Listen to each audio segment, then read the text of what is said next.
talking NFL, and it's been one hell of a season so far, 6 weeks in the books, and when it comes to quarterbacks, a bit head-scratching. Real exciting in some cities, certainly with some rookie quarterbacks doing good things, but now here we go, entering the backup mode, and I wanted to talk some quarterbacks and some NFL, so I reached out to our good friends over at Fansided, and we're talking to Matt Verderame, and I did not butcher it. I nailed that, Matt. Matt Verderame, Fansided.com. Make sure you guys check him out. Make sure you also follow him at Matt Verderame on Twitter. And Matt, thanks for taking a couple of minutes out and hanging out with us, man.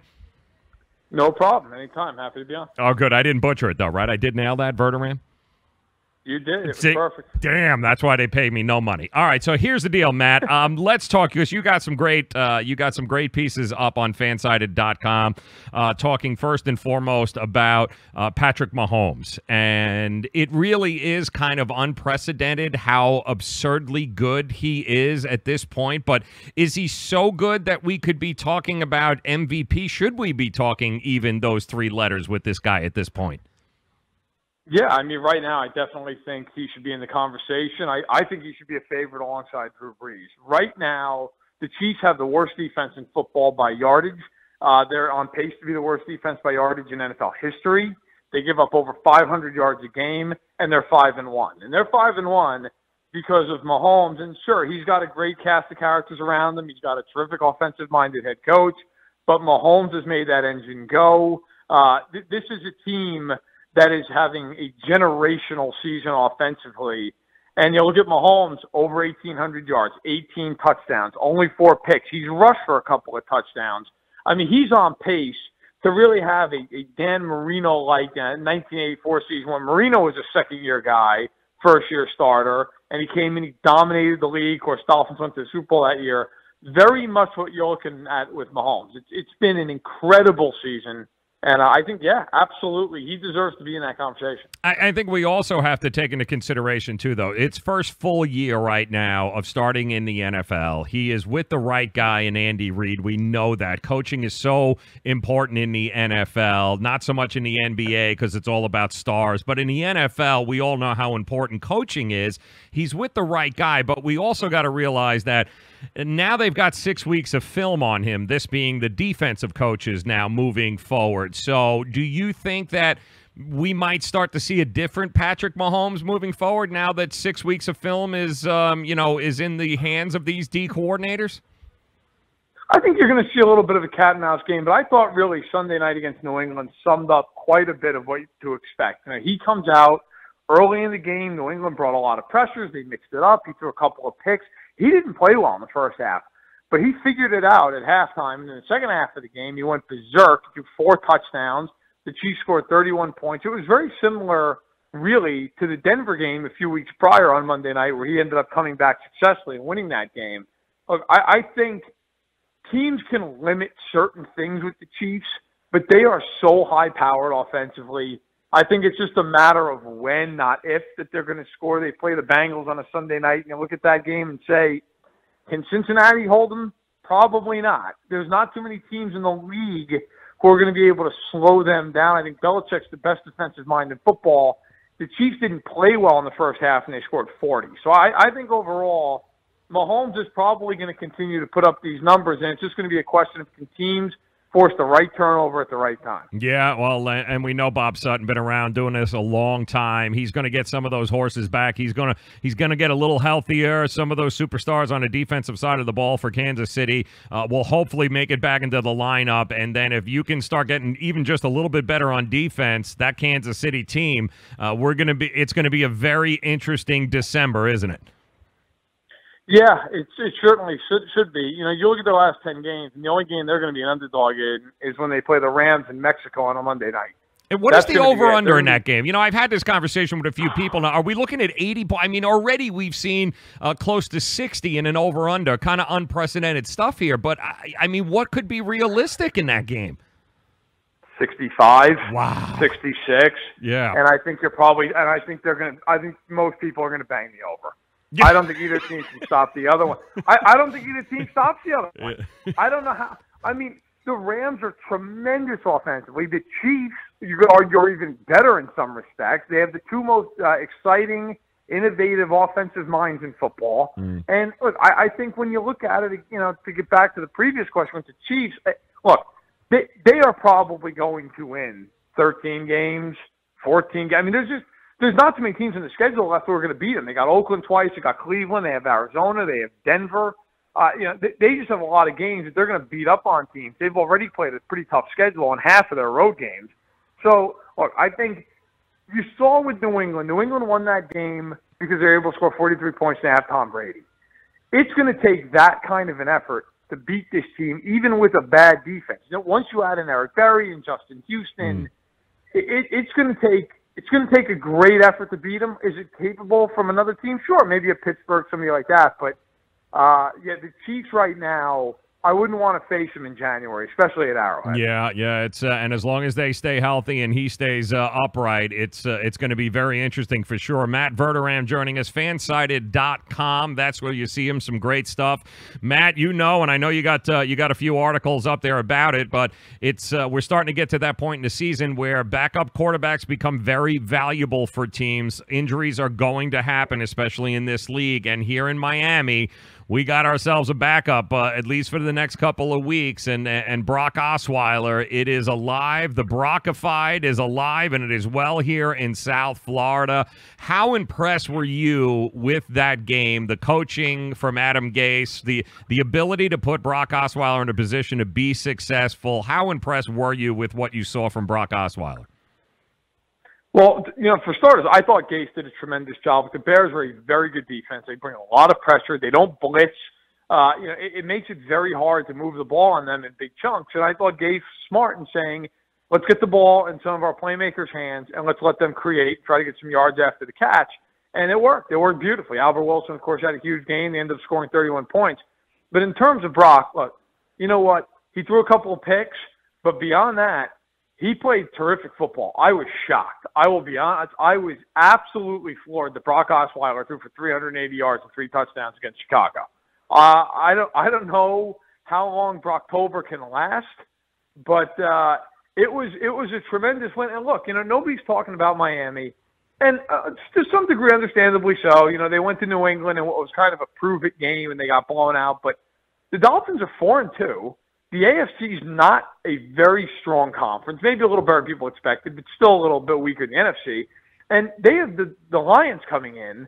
Well, if the Dolphins can beat a Lions team that's pretty mediocre, all of a sudden you're looking at 5-2, and a playoff spot is certainly possible for a team that a lot of people thought wouldn't win 5 games all year. Yeah, no, and I mean, listen, it's a great story here in South Florida, and with what Adam Gase has done with this team, and they too have the injury bug, but they're going to get a little bit healthier, certainly on the defensive side of the ball.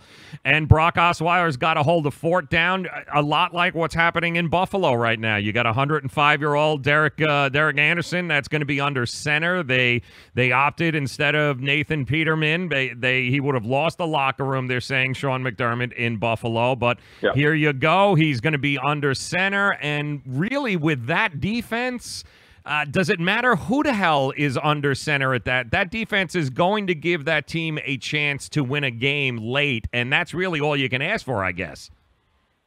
Yeah, the Bills have a really good defense. I don't think people realize that because the Bills have been like this punchline for almost 20 years running. But Buffalo can stop people. The problem for Buffalo has been Josh Allen can't hit water if he falls out of a boat. He's been very inaccurate, something that he was in college at Wyoming.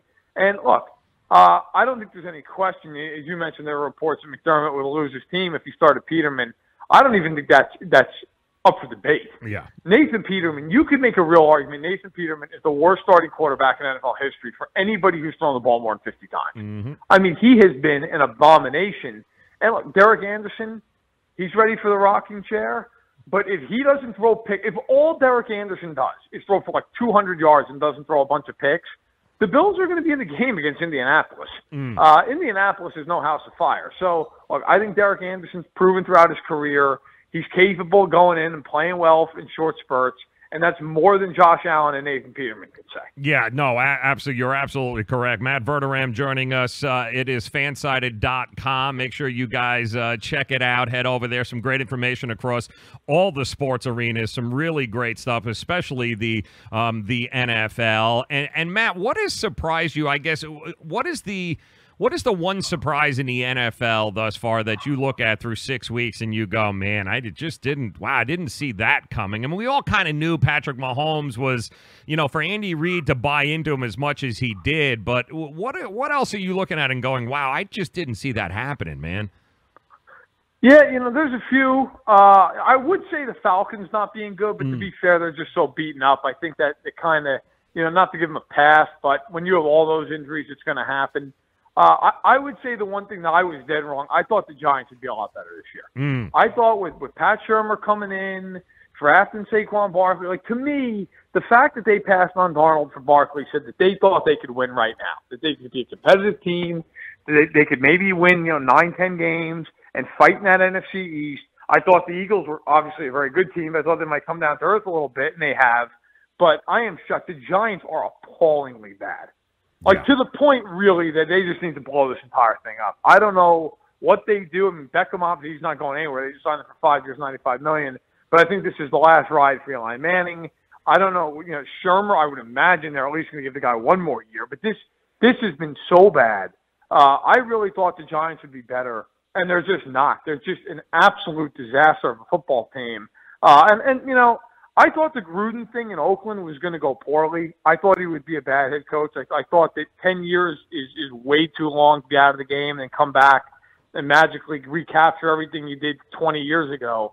But they have been just an absolute disaster. I mean, in every conceivable fashion. You could make an argument they're the worst team in football. And I thought they would be bad. I thought they'd be like a 6-10 team. Not in my wildest dreams, but I think Khalil Mack would be on the Bears, and they'd be talking about trading Cooper and Derek Carr. The poor guy's crying on the field. I mean, it has just gone so far off the rails. That I guess, just the extent of how bad that's gone has surprised me as well. Yeah, who'd have figured hot tub time machine doesn't work in the NFL? I guess you can't run a team like it's 1998. Go figure. It's amazing to me. But 10 years, $100 million. He's going to be there at least until this team moves to Vegas. So we'll see how it plays out from there. I'll tell you one of the other things, and this story has been, gaining traction here is, can LA sustain two teams? Because apparently it's not going that well for the Chargers. And there was a lot of talk in the very beginning about them leaving San Diego, not cutting a deal there and staying there. The idea Orange County, California is going to host two teams, and the Rams is one thing, but man, apparently the seat licensing, the ticket deals, it's not going well for San Diego. Do you think two football teams in the NFL can sustain profitability in the LA market? No, I don't. And I can say I didn't when they both moved there. Look, the Rams at least have a long storied history of being in that market. The Chargers, while they were originally the LA Chargers in 1960 before moving 1 year later, I mean, they have no history of being there. And, I think, look, the thing that hurts the Chargers is how good the Rams are. Let's face it, LA is a town that it loves stars and it loves being a front runner. And the Rams are really good. When the Rams had Jeff Fisher that first year, nobody came. Yeah. Nobody cared. And now all of a sudden they have this big draw, and they've got a bunch of stars. The Chargers are a good team. The Chargers are, in my opinion, the top 6-7 team in the league. The problem is they're playing in a soccer stadium. They don't have the history. And really beyond Rivers, and they don't have any big-time star that's a national star, despite having some very good players on the team. So I think ultimately, look, the Chargers should have stayed in San Diego and figured it out. The Spanos family didn't want to do that. Now there's talk, well, maybe St. Louis would take him. I don't see that happening. I think the Chargers are kind of a man without a country right now. Something will eventually get figured out, but it's not gone the way I'm sure the Spanos family expected it to go. And now all of a sudden you're looking at a situation where they're basically playing 16 road games a year. And I don't know that changes even with a new stadium. Yeah, and don't discount the amount of Oakland Raider fans that are in that market too, as well. And those two playing in the same division, it ain't helping. So you're not going to sell an awful lot of tickets to Oakland Raider fans in Southern California either. So it wouldn't surprise me if at some point they figure out a way to work a deal and get to go back to San Diego. Because if you can't make money, what the hell are you doing? Yeah, no, there's no question. And look, I thought if they were going to move two teams to L.A., the Raiders should have gone to L.A. and take the Chargers to Vegas. Yes. Fine. But but with the Raiders, going now to Vegas, I don't know how that works, especially now that they're brutal. I don't know that anybody's going to care in Vegas. I feel for the Oakland fans. The Chargers fans, I think, got kind of fed up with the situation, got fed up with the stadium, and kind of stopped coming out. But look, at some point here, you need to figure it out. Mm-hmm. This stadium's going up for the Rams. It's not going up for the Chargers. And if you're the Chargers, do you really want to be a second fiddle organization for the next 25 years? Mm-hmm. Because that's what you're signing up for. I agree with you. I think they should go hat in hand. They should go back to San Diego, figure it out, and move on. But, there's a lot of politics involved with that, and they're going to have to get funding and all the rest of it. So it'll be interesting to see how it plays out. Yes, it will. Matt Verderame joining us, fansided.com. I want to talk about your podcast here in a second, but I also want to get your thoughts. Who is the first NFL head coach to get canned this year? What is your money on? Vance Joseph. Yeah. I think it's over. I just, you watch the Broncos, and every week I watch every game, whether it's live or on Game Pass, and you just the coaching is just abominable.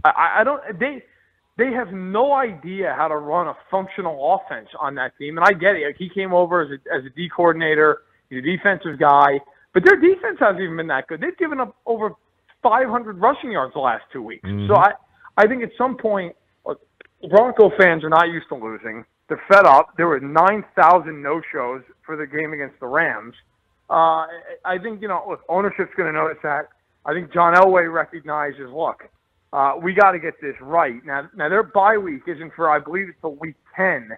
But yeah, if this thing spirals and it looks like it's well on its way, and there's something like 3-7, I think he's gone, and I wouldn't be shocked if they try to bring Kubiak back if he's interested. Least likely to be with the team next year: Jason Garrett, Bill O'Brien, or Dirk Cutter?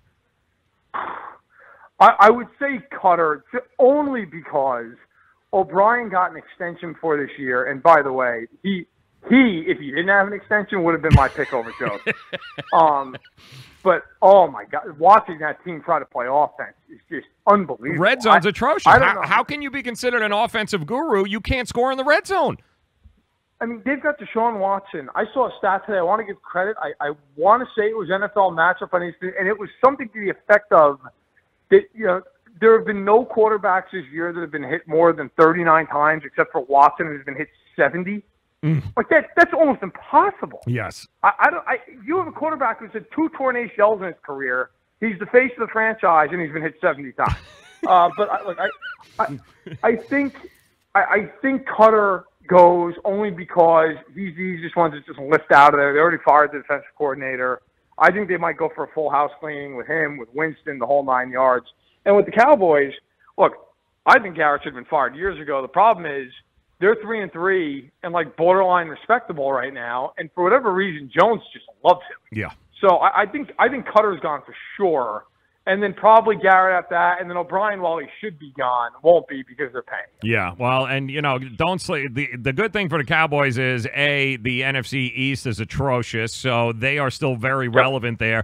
They also got all their guys back on defense. That defensive performance, even against Blake Bortles, they don't even have Sean Lee on the field, and when he comes back, that's a real defense right now. They've done a pretty good job of drafting over the last few years. These are the guys. David Irving's back now. You get Sean Lee, Van Der Esch, the guy they picked over Calvin Ridley. That defense was pretty damn good.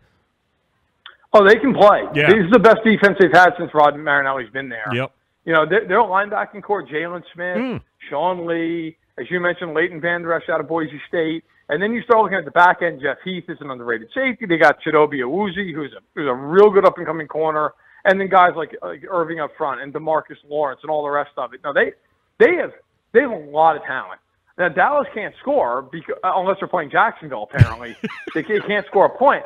But if they can run the ball on you and Prescott can just convert some third downs, keep the chains moving, they're tough because they can play defense. But, look, the problem Dallas is going to run into is at some point teams are going to stack the box and say, go ahead and beat me. Yep. And I don't know that they can with that group of receivers. But for now, an interesting team. They are playing very well defensively. Yep. And it's listen, the NFL is always better when the Cowboys are relevant. It's like the Yankees and the Red Sox. It's better when the Cowboys are relevant on some level. So they certainly do have a lot of fans that are going to be rooting for them. And I want to ask you also, Matt, before I let you go here, because I do want to talk about the podcast. How much credit, we all know, we've been hearing 6 weeks into the season, the ratings have been astronomical, fantastic for the NFL.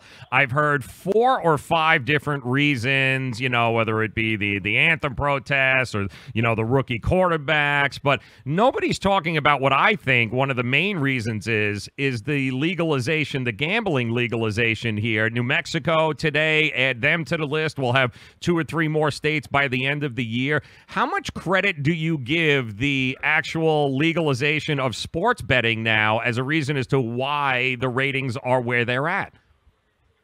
I think that's a great call. I definitely think that's part of it. And I also think, look, last year was the year of injuries in the NFL. There were a lot of teams that were just absolutely decimated, especially the quarterback position. You had a lot of primetime games with backup quarterbacks. And this year, that just hasn't been the case. There's been a lot of good primetime games. I don't put any stock in this stuff, the anthem protest. I don't think that factored in last year when the ratings were down a little bit. I don't think it factors in this year. I don't think most people care. I think most people that say that they're boycotting are sitting there watching on Sundays and then screaming that they're boycotting on Mondays. I think most of those people are full of it, to be quite honest. But that all said, look, I think, again, the betting I do think's a part. I do think that some of it is just, the natural ebb and flow ratings. But I think also, you look at that game on Sunday night with New England and Kansas City. If you're even just a casual football fan, you're going to want to watch that game. Yep. I mean, Brady and Mahomes and then, of course, the game lives up to the hype. If those two teams play each other in January, anybody who can watch that game who's a football fan is going to sit down and watch it. So I think you got a lot of good young talent quarterback position, and you've got these older guys trying to hang on. I think it makes for good theater. I think the NFL is really having a nice season. Yeah, they are, and it's only going to go up from there. You still got the Rodgers, the Bradys, the Drew Breeses, and now you throw in, the Carson Wentzes and the Jared Goffs and the Sam Darnolds. And have you been impressed with Sam Darnold thus far this year with what you've seen, his progression? I have, yeah. Darnold, he comes out and plays really well the first couple of weeks, and then he didn't play well on Thursday Night Football against Cleveland in Week 3. And I think, that national stuff, it always matters because that's when people are going to see you the most. He didn't play well in that game, took a lot of criticism. Look, the Jets don't have a lot of talent around them offensively, but I think he's played very well. Yeah, I thought he played excellent against the Colts. His completion rate wasn't great against Denver, but he hit for 3 touchdowns, big plays down the field to Robbie Anderson. I think Darnold's going to be fine. I think Darnold's going to be a really good player in this league. I like him and Mayfield quite a bit. I think they're going to be the 2 best rookies out of that class. Again, you mentioned Goff and Wentz. It's a very good group. You have Mahomes, of course.